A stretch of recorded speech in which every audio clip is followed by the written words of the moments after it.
Ravens Watch.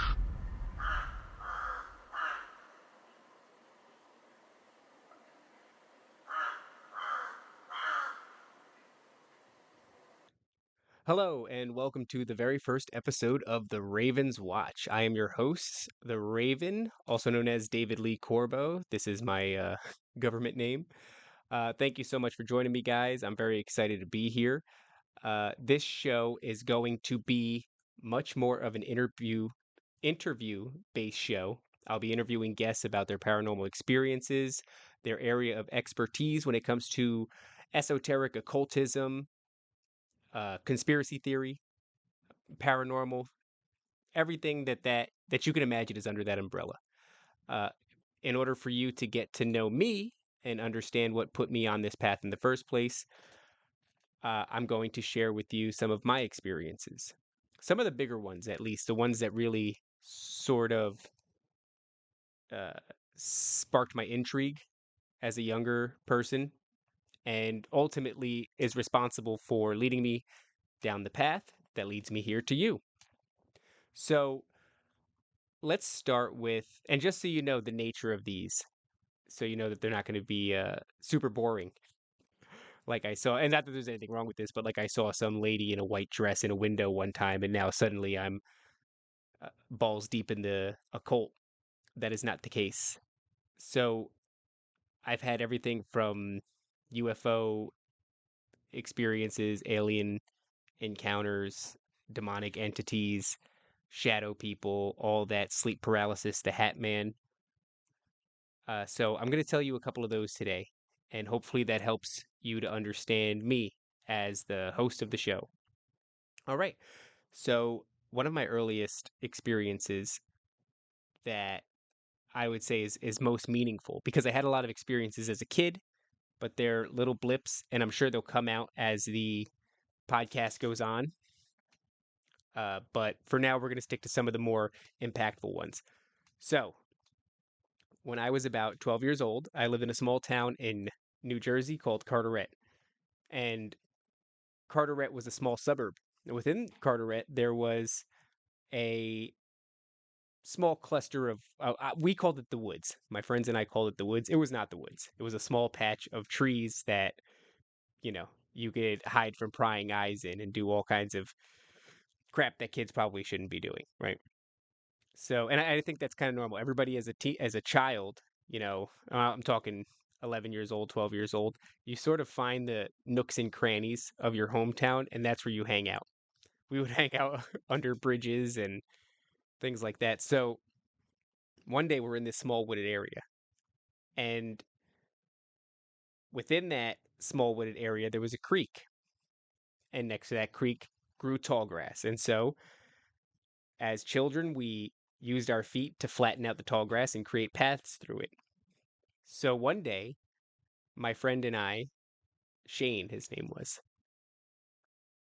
Shane and I are going through the paths that we made in the tall grass, and our friends are just outside of it, and they're playing on these dirt ramps that we dug and we built up, and they're playing on their bikes. And Shane and I are making our way through this maze that we've created through the tall grass. And the tall grass is like, it's like 6 feet tall. And like I said, I was 11 or 12. My buddy Shane might have been 9 or 10. And so it was significantly taller than we were. So as we're going through this tall grass, suddenly off to our left, something is rustling. Rustling's not the word. Something is moving rapidly through the tall grass, and it's coming to us, and it's gonna be on top of us any second. Just so you have some context, I grew up in a house where we had tons of animals, dogs. I think we had an owl for a little bit. We had turtles and tortoises, raccoons, guinea pigs, cats, all kinds of stuff.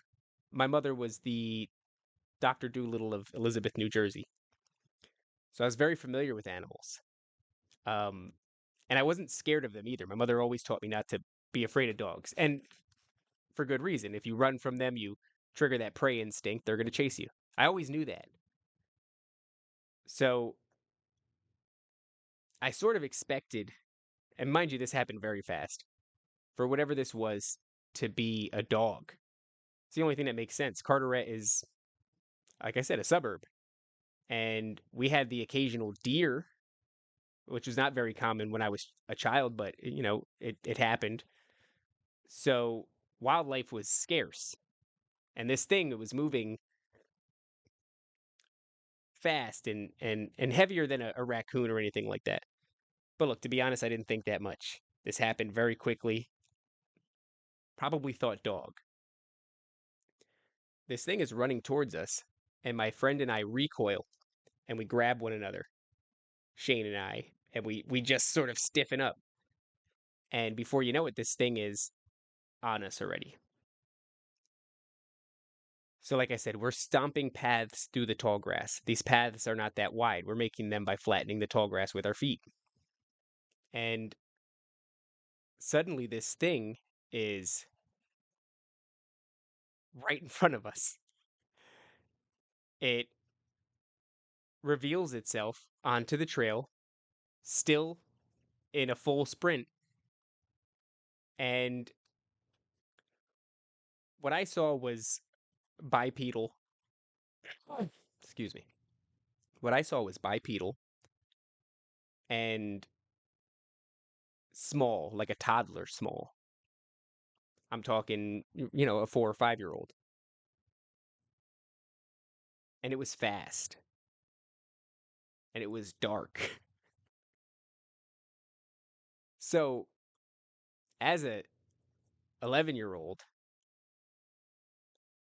this to me registered as a baby, as a toddler. So I see a stark naked black toddler run out in front of my friend and I don't know, 5, 6 feet away, if that. And it's weird because it's been so long since I told the story. I just had this moment where I sort of could see it in my mind. I haven't seen it in a long time. And you get so detached from memories, you kind of wonder if you remember them the right way. Um, but yeah, I just had a little moment where I was able to sort of go back there. Uh, and as quickly as it appears, it disappears into the other side of the path and never minds us, just blows right by us, doesn't care at all.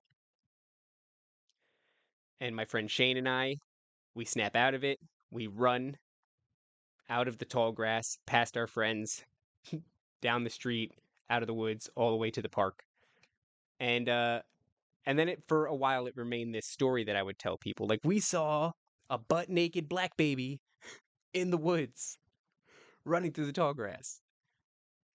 But Shane shut his eyes. I've reached out to him so many times since then. Hey, do you remember this black baby boy sprinting through the forest butt naked when we were kids? No. He remembers the event, and he says he remembers it was terrifying, but he also does not remember what he saw. I think he shut his eyes or something like that. I saw it, and I didn't struggle with explaining it. It wasn't like I saw some monster and it haunted me for years. Like, how do I explain this thing away? No, I saw a butt naked black toddler sprinting through the tall grass in the woods. And it was only when I became like 16 years old that I said, well, that doesn't make any sense. How could you if you wanted to pause this show right now, find a creek, find some tall grass, phalaris, something or another, I think is the technical term for it. Strip down to, your birthday suit and start sprinting through it. I don't think you're going to move that fast. I don't think you're going to move that gracefully. I think you're going to hurt your feet. You're going to get scratched and stabbed in places you don't want to get stabbed in. And I don't think you're going to move like this baby boy did, this baby black toddler.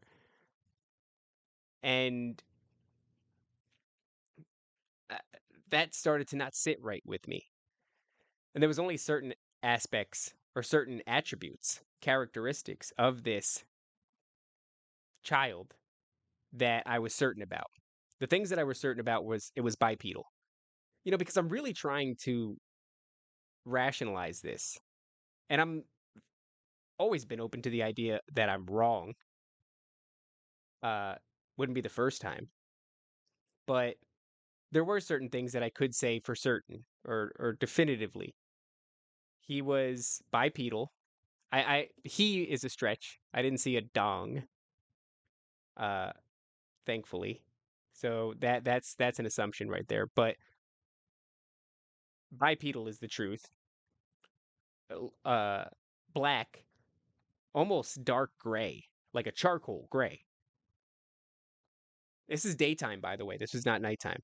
This was daytime. It was well lit. I mean, I'm still in the shade of tall grass, but and I'm enshrouded in a small wooded area, but it is daytime. And this thing's skin was dark like the color charcoal. And it was fast, very fast. And it was small, very small, like a 4-year old. So those four things I can confidently say are facts. And the reason I told you the story about the dogs before, having all these dogs and animals, is to say that I'm familiar with animals. So when something runs by me and it's bipedal, I know I know what a dog looks like. I know what a raccoon looks like. I had them as pets. I'm familiar with them. None of them did that. Got up on their hind legs and sprinted through the house. If they did, I'd be telling you that story. So, and one of the things that I discovered as I got older was it happened to be the same year as the Carteret UFO sighting. So if you go to Google and you type in Carteret UFO sightings, I think it might have been 2001 or 2002. I was 11 or 12, so it's about that time. You'll find several lights in the sky over the local McDonald's and Turnpike entrance that were there from daytime till nighttime. People came and they stood around McDonald's and stared at the sky. Some local news reporters came out and did stories on it and interviewed people. So do with that what you will. So that was a big event for me. And then there was another one a few years later. This one felt very personal. Not not to say that the little, you know, black boy thing wasn't personal. That was personal. I'm not taking anything away from him. But something a little bit more deeply ingrained in my family as well as me. So let me just get into it. When I was a kid, my mother and my father separated, and so my mom was dating a man for a long time, and for all intents and purposes, he was my stepfather, although they never married. But I lived in his house for from 6 to 15 years old. So what is that? 8 years. And during that time, I spent a great deal of time with his mother. Her name was Barbara, and she was like a grandmother to me. Once again, for all intents and purposes, she was my grandmother. Barbara raised me, and to this day, I still have to thank her for instilling a moral compass in me and things like that. But one of the things she didn't do very well was try hard not to traumatize me. And by that, I mean she would tell me at a rather inappropriate age. I'm a father now. I have an 8-year old. I would not be telling him these stories. But she told me stories when I was 8, 9, 10. She told a lot of them to me over a long period of time because it was more than one. And these stories are going to sound familiar to you. But keep in mind, at the time, we didn't have the internet. Barbara certainly didn't have the internet when she was experiencing these things. And so we had no context for what it was that she was telling me. And it was horrifying. So let's get into it. When Barbara was a kid, she had a sister, Barbara and Dot. Now, Barbara and Dot, they lived in Elizabeth with their mother. I don't know if their father was in the picture, but Barbara would often be visited in the middle of the night. So, from Barbara's perspective, the story goes something like this: she would wake up and feel unsettled, as if something was in the room with her. She would quickly find out that she was frozen and could not move. She was effectively paralyzed. However, she could move her eyeballs. Uh, this is a familiar uh, phenomenon to most people. If you're a fan of this show and you're here listening, I imagine you know what sleep paralysis is. And for the uninitiated, it is a mode that your body goes into where your body becomes paralyzed so that you don't act out your dreams. I mean, I'm paraphrasing. It's a very rudimentary way of explaining it, but you get the gist of it. And I would say that's effectively the gist of it. So Barbara wakes up. She cannot move. She's terrified and she feels this presence in her room. Suddenly, she shifts her gaze over to the other side of the room and realizes that there is a man standing there with a duster coat and a brimmed hat, much like an old school detective. You ever see those signs that say like a neighborhood watch or something like that? And it's got the guy with the white eyes and the low hat and the popped collar. That's pretty much what she saw. And her response to that was to be filled with more terror and to pull her blanket slowly because she's kind of getting out of paralysis. Slowly pull her blanket over her head and hope that it goes away. And she said sometimes she'd drop the blanket and it would still be there. And then sometimes she'd just be sitting under that blanket till the sun came up and that thing finally disappeared. So one day she is at the breakfast table with her sister and they're discussing the events of the night prior. Barbara was visited and Dot confirms that she also saw the visitor, which is very interesting because if we take a pause for a minute, I am comfortable with the idea that sleep paralysis is a clinical event. It's a very natural physical response that the body has in order to protect itself from acting out its dreams. I'm willing to go there. And I'm even willing to go as far as to say when your eyes open and you're paralyzed, that's going to instill a certain amount of fear in you. And when you're in a dark room and you're in a hallucinogenic state from being partially asleep and partially awake, that your eyes may then play tricks on you and you may start to make monsters out of the shadows that are in the corners of your room. I'm willing to entertain those things and I can see the logic in that. What I can't see is how two separate individuals experience the same thing in the same night and see the same being. That is different. So let's get back into it. As they're at the breakfast table and they're discussing what happened to them, their mother overhears. They're speaking initially in hushed tones. I imagine they don't want their mother to hear for a multitude of reasons. Maybe she'll be dismissive. Um, I know that when my son tells me something spooky, I I'm not dismissive, but I just kind of go, "Oh, yeah." I mean, that's changed a little bit as he's gotten older, but when he was really young and he would tell me strange things as children do, I would go, "Yeah, who knows? That's crazy." Anyway, and we'd move on from it, or I'd tell him not to be worried. And so I think the reason they were speaking in hushed tones is most likely so they can continue the conversation before they were outright dismissed. But their mother overhears it and she chimes in and she says, "I saw it too." And she's in a separate bedroom. Um, I don't know how old Barbara was at the time. I don't know that her mother was confirming to, a 10-year-old that she saw some greasy, trench coated demon. Maybe Barbara was 14, 15. That's a little bit different. So Barbara has these experiences throughout her life. Even when she moves, that doesn't stop it. It'll happen in a different place. And it happened into adulthood. Periodically, uh, unpredictably. Although Barbara did say that she drew some sort of correlation as to it being a bad omen, that it somehow warned of death.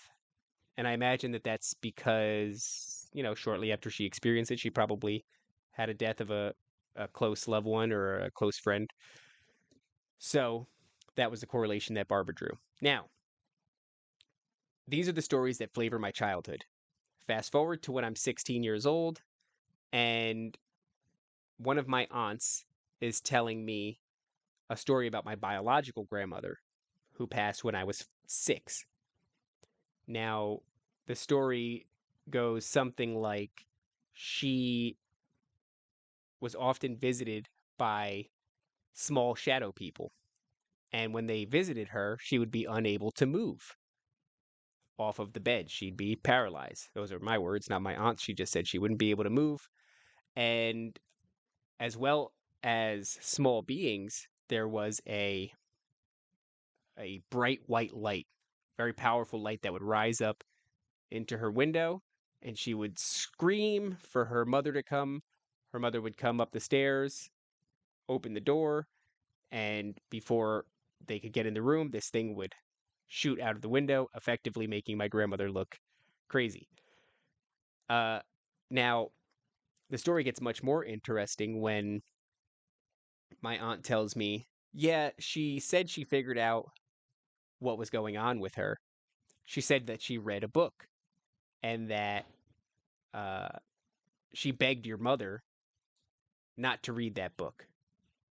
So my grandmother begged her daughter not to read this book. Whatever she discovered in the book was so harrowing that she couldn't bear her daughter looking at it, which is interesting. So naturally, I go to my mother and I say, "Hey, Mom, do you remember a book that that grandmother told you not to read? Do you remember the name of that book?" And she goes, "Yeah, I remember that book. It was Communion by Whitley Strieber." So some of you are probably familiar with Whitley Strieber. It's my understanding that he's been dismissed as a kook, but I'm sure lots of people could say the same about me.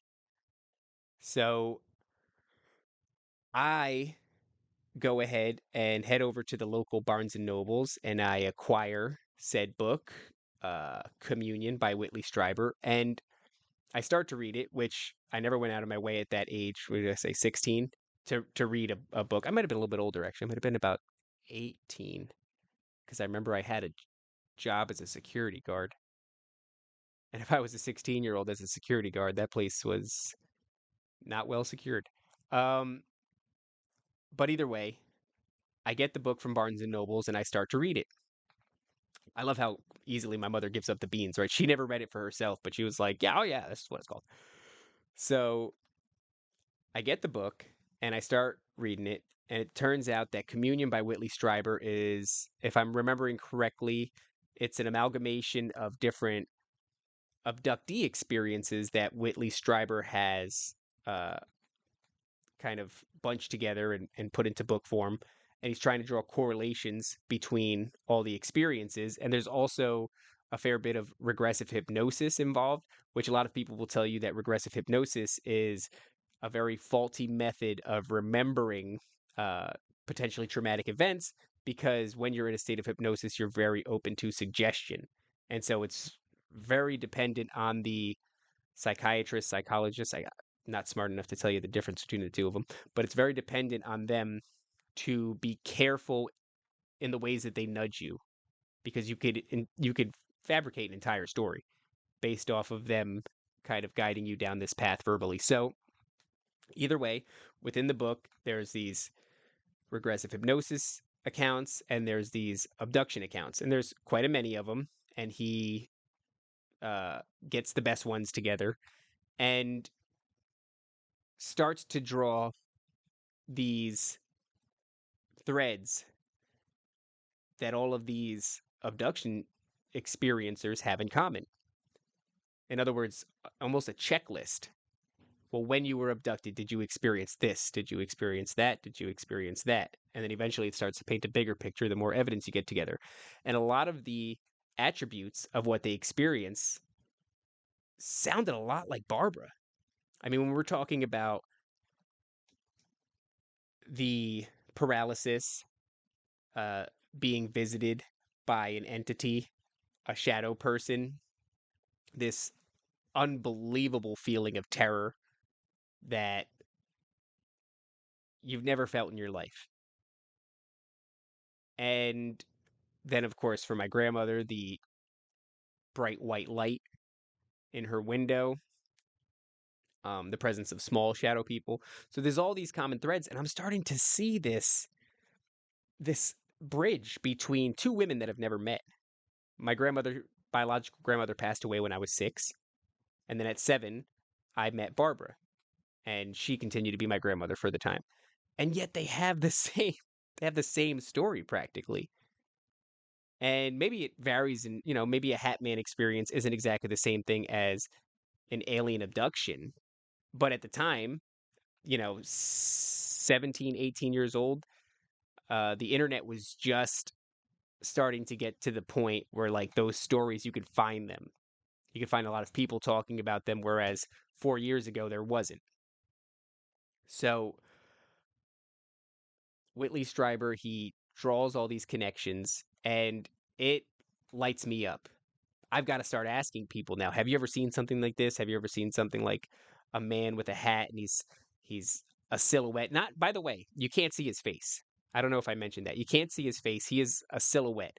He's like a shadow, but he's much denser than a shadow. He looks like a just a blacked out man.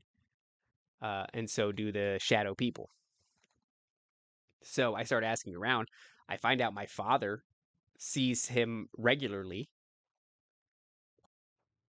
Like, what? My father sees him regularly. Um, and next thing you know, I discovered that thousands of people all over the world have the same experiences. So now we're getting to another thing that I can't explain. Like I said, I was willing to entertain the idea that this is all a physiological event, or a psychological event, rather. And what I couldn't explain was how multiple people could see the same being in the same night, in the same place, and how he looked the same all over the world. This duster coat and this wide brimmed hat. And then, of course, the shadow people as well is a worldwide phenomenon. The sleep paralysis, the inexplicably bright white light. And so I'm starting to really feel like this is important to me and my family. And even though it's a worldwide phenomenon, it feels very personal. And so what ends up happening is I have some thoughts while I'm doing this, while I'm scouring the internet for whatever information I can find, and I'm realizing, like, I'm gonna have this experience myself. It's gonna come. Uh, and just it's one of those, you stare into the abyss stares back. If I go and watch nothing but Transformers for 3 weeks, I'm gonna have, nightmares about Optimus Prime. It's prime time. Like, it's gonna happen. And so I knew this, and I also knew that that didn't necessarily mean that it was real. That maybe even that lent itself to it being more of a psychological phenomenon than an actual phenomenon, an actual flesh and blood in this realm reality. And so, sure enough, one night I go to sleep, and I'm, like I said, 18 years old, something like that. I wake up and I realize I can't move. And I've experienced sleep paralysis before at this point, one other time. Um, I was, I woke up suffocating face down in my pillow with someone pressing into my back. And this didn't last long. The whole thing lasted like 5 seconds. It felt like a long time. But I remember thinking my mom was screwing with me. My mom is certainly not the type of person that would try to murder me, but like maybe she would razz me up a little bit. She would like punch me in the shoulder and shit when she was feeling froggy. And so I'm thinking my mom's on my back and she's screwing with me. And then I the next thought is my mom is trying to kill me. And then the next thought is this is not my mom. There's an intruder in the house and they're trying to kill me. And then finally I regain enough function to flip over and gasp for air, and there's no one there. And it sounds terrifying, but it was actually a very small moment in time. Yeah, it was a very heightened moment, but you know, you flip over and nobody's there. There's nothing else to be said about it. You move on with your life. So I had experienced it once before. I wake up in the middle of the night now. I'm looking around the room and I'm realizing I can't move.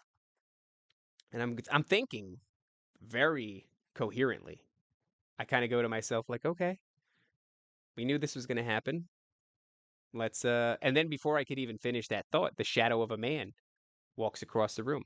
And as soon as he does, and this is a shadow, I mean a casted shadow, not a silhouette of a man, but the shadow of a man casted from the light on the window that I can't see. I can't see it because it's in my peripheral vision, but I can tell this is the shadow of a man moving across the room. There's a light source in the window. It's casting that shadow. And as soon as I see that, my body locks up. There is this really loud electrical buzzing sensation and sound. So I can hear it audibly. And I can feel it to the point where it locks me out. It straightens my legs out, straightens my arms out, and I black out. I come to, and suddenly my head is next to my girlfriend's feet, and my feet by her head. And I'm looking at the other side of the room. Everything makes sense and everything looks just fine. It's not weird or anything, not like a dream where like things are weird, but you don't really pay attention to it that much. Nothing was weird. Everything made sense. I was in my head, behind my eyes, looking around in the room, trying to make sense of what's going on. And all of a sudden, this massively bright white light comes pouring out of the closet. And there's no light source in the closet. Uh, we just had a sheet or a curtain over the closet. And there was no light switch. There was nothing in there. There was no light bulb in the closet. And yet, still, bright white light pouring out of it. And then, as soon as I see that, I lock up again. This buzzing electrocution sensation is happening. I can hear it. I can feel it. I black out. I wake up the next morning, and there's nothing else to be said about it. Um, but it's and then you just kind of move on with your life. And I think by now you can sort of see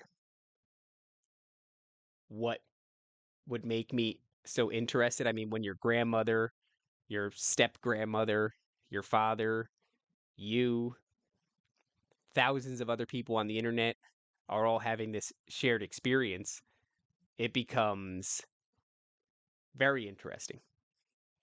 And if you start to research things like sleep paralysis and alien abductions, it inevitably kicks the door open to all sorts of other things. And so it's also partially how I became a sort of conspiracy theorist or became interested in the occult. And you guys will learn more about my relationship to that as we go on in these episodes. Um, and the last one that I want to share today is, I would say, the most impactful one. So, my family and I, we moved to Las Vegas. And when I say my family, I mean me, my wife, and my son. Put everything that we owned in a tiny Elantra, and we drove 42 hours or 43 hours from New Jersey all the way to Las Vegas. Hell of a road trip. Do not recommend. Although it went off without a hitch. And it was actually about as good as you could imagine it being in a car for 4 days. So we spent some time out there, and because of some personal family issues back home in New Jersey, we decided it was best that we move back because there was a terminal illness. We wanted to be close to them in case anything happened. And also, we missed our family and friends. So we moved back. Now, even though we moved back for a good reason, it felt sort of like defeat. Not only that, by this time I was already married, I was already a father, and now we're moving in with the in laws. And there is several degrees of separation from them and I. They happen to be Jehovah Witnesses. I was not religious growing up. And so um, I had my ideas, I suppose, about Jehovah Witnesses, and they were very formal, is how I would put it. And so it was just dry and it was weird and it was distant. And so I think I sort of slipped into this depressive state where I got into this cycle of going to work, coming back, locking myself in a bedroom and playing video games till it was time to go to sleep, and then I'd wake up, go to work, come back, play video games. And we're in one little room with two air mattresses, one for my wife and I, and one for my son. And I think that it it was even worse because I knew I wasn't being a good husband, and I knew I wasn't being a good father, and I certainly wasn't being a good son-in-law. I was distancing myself from everybody. I hated the situation, and I knew that I had to step up to the plate and sort of swallow my pride and, you know, do my duties. But instead, I skirted them, and I played Red Dead Redemption 2 every day. Great game. I'm glad it was the backdrop to this experience. Um, and I don't think you get away from those things. I think the internal narrator knows when you're dropping the ball. Mine certainly did. And I think that there are entities that feed off of that feeling: negativity, depression, sadness, anger, rage, all of which I was feeling. So I end up having this 4 night escapade that solidified for me. I may not know everything, but I know that we don't know everything. And there are things that are real that we'd rather not have them be real. So the 4 nights go like this. Night number one, I'm fast asleep and I wake up suddenly to the sound of someone banging on the door. Hard. Boom, boom, boom, boom, boom. I spring out of bed. I look to the window. And that window gives me a view over the front door. We're on the second floor. Nobody's there. Also, nobody's responding. Like, nobody's up answering the door. Nobody else seems to be disturbed by this. My wife is asleep. My son is asleep. And I'm no dummy. I look at the time, and it's just after 3 a.m. 3 a.m. in the morning. And once again, I think if you're listening to this, I don't have to explain this to you, but it's the witching hour. From midnight to 3, it's when the veil is the thinnest and, dark entities' powers are at their highest. So for a moment, I do have a brief thought of, was that on the door? Or did something knock on my mind? Uh, which, by the way, I've done a podcast. I've done a few podcasts. Um, they were all comedy podcasts, and one of them was called Dave and Jay versus the World. And we had an episode, I think was called Soul Door. And it was all about this because I was podcasting when this happened. And the soul door was what the demon was knocking on. But it was a comedy based podcast. So we basically just turned it into a bunch of, you know, demon rape jokes. Uh, so this thing is knocking on me potentially. I remember having that thought. And I go back to sleep. Next thing you know, boom, boom, boom, boom. I wake up again. And I look to the window. No one's there. I sit back down. No one seems to have notice. And I start to entertain the idea that it's knocking on me. Now, I do want to let you know I'm aware of something called exploding head syndrome, which is this thing that happens to some people when they fall asleep. As soon as they're about to drift off, all of a sudden they experience something very loud and jarring, like someone screaming their name or someone banging on something. I even knew this while this was happening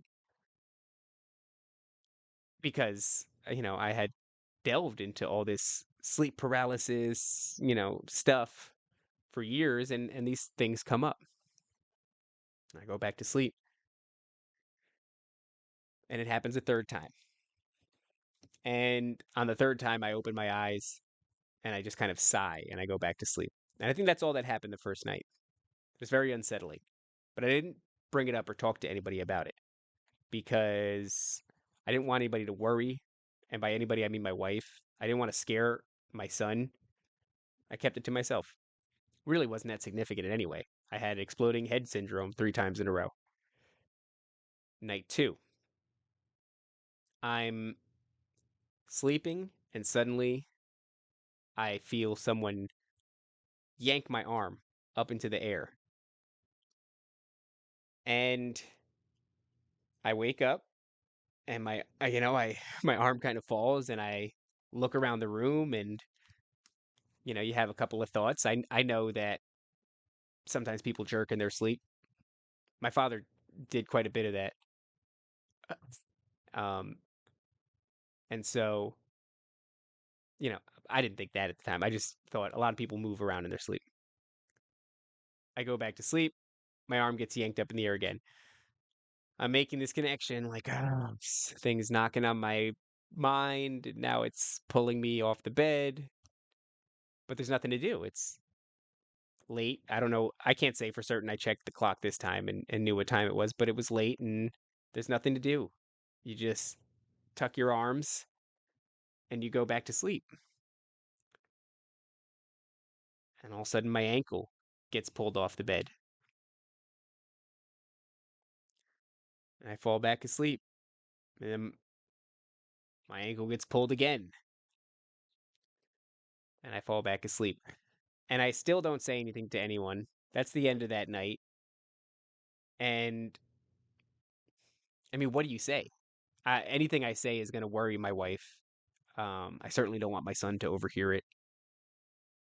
And I'm also in a Jehovah Witness's house, so the last thing I need to do is be accused of bringing some dark spirit into the house, which I'm inclined to believe there was already something there. It was a very old apartment, and there's a lot of reasons that I won't get into, but I think that it was already there. So, night three. Night three is much more upsetting. I'm not woken up by anything. Whatever happens, happens in the dream realm this time. And I have this dream. I can see a dark room, and I can see a figure standing in the center of the room. And this figure is, uh, it's a man. It's bipedal. It's not a man, but it's bipedal. 2 legs, 2 arms, a head. Humanoid. But its skin looks like a slug. Back home in New Jersey, slugs were black and gray, cheetah print. It's looked like that, but it didn't have the slime. But it did have sort of black and gray cheetah print skin. And it was muscular. Not like the Hulk or anything, but more muscular than me. It was thick. It wasn't cut. Didn't have abs and stuff. It was thick. And it had tusks. Not huge ones, but just canines on the bottom jaw that were overlapping the upper lip. In other words, they were, when its mouth was closed, still sticking out. Big fangs. And it had like maraschino cherry eyes. Like the richest bright red eyes. And it was heaving.